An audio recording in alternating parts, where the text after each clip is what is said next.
3월 3일 수요일 새벽입니다.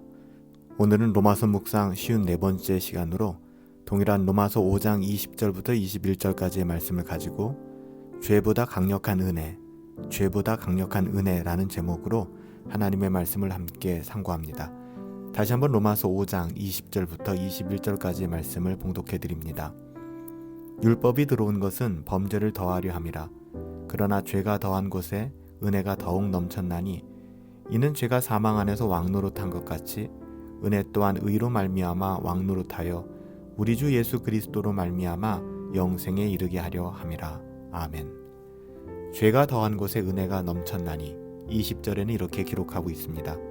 사도 바울은 죄와 은혜를 대조하여 설명하고 있습니다. 하지만 죄와 은혜는 대등한 관계가 아니라는 것을 기억해야 합니다. 죄와 은혜는 결코 대등하지 않습니다. 죄보다 은혜가 더 강력한 것입니다. 이 주제를 강조한 표현이 오늘 본문의 더욱이라는 단어죠. 죄도 강력합니다. 하지만 은혜는 더욱 강력한 것입니다. 죄는 우리를 비참하게 만들었습니다. 하지만 은혜는 더욱 우리를 존귀하게 만들었습니다. 죄는 우리를 죽였습니다. 하지만 은혜는 우리를 더욱 살려냈습니다. 죄는 우리에게서 소망을 앗아갔습니다. 하지만 은혜는 더 큰 소망을 우리에게 주었습니다. 이처럼 은혜는 죄보다 강력한 것입니다. 사랑하는 여러분, 죄는 결코 은혜와 대등한 것이 아닙니다. 은혜는 죄를 이기고도 남으며 죄보다 더욱더 강력한 것입니다. 그렇다면 죄는 무엇입니까? 어떤 사람들은 죄라는 것에 대해서 잘못된 행동 정도다라고 생각합니다. 해서는 안 된 일을 할 정도, 해서는 안 되는 일을 하는 그 정도를 우리가 죄라고 생각하죠. 하지만 이것은 죄에 대한 부분적이고 소극적인 이해에 불과합니다. 로마서 5장 21절에 죄를 이렇게 정의합니다. 죄가 사망 안에서 왕노릇한 것 같이. 이처럼 죄는 하나의 왕입니다. 죄인의 근본 문제는 그가 죄의 지배를 받는 노예라는 점입니다. 아담이 타락한 이후 진정한 의미에서의 자유인은 아무도 없습니다. 모든 사람은 죄인의 노예로 태어나게 됩니다. 다윗은 이 사실을 다음과 같이 고백했죠. 시편 51편 5절 말씀에 보면 내가 죄악 중에 출생하였으며 어머니가 죄 중에 나를 잉태하였나이다. 그렇습니다. 어떤 사람도 선하게 살겠다고 결심하는 것으로 선한 삶을 살 수 없다는 것입니다. 어떤 국가도 법과 제도를 정비하는 것으로 선한 국가가 될 수 없습니다. 그들 모두가 죄의 노예이기 때문에 그렇습니다. 그들의 생각과 사고와 의지를 죄가 지배하고 있기 때문입니다. 선하게 살겠다라고 결심하는 순간 죄는 그들의 마음을 돌려놓고 맙니다. 법과 제도를 정비하는 순간 죄는 사람들이 그 법을 악용하게 만들죠. 이렇게 얘기하면 그게 무슨 말이냐라고 따지는 사람들, 또 마음이 언짢은 사람도 있을지 모르겠습니다. 사실 예수님 시대의 바리새인들도 비슷한 반응을 보였습니다. 바리새인의 반응도 동일했죠. 예수님께서 진리가 너희를 자유롭게 하리라 라고 요한복음 8장 32절에 말씀하시니까 그들은 이렇게 항변합니다.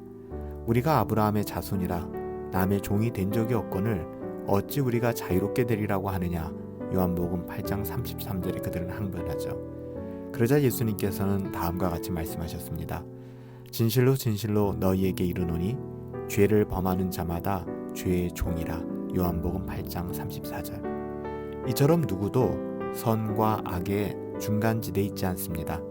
예수님의 종이 아니면 죄의 종이 되는 것입니다. 바로 이것이 은혜가 필요한 이유죠.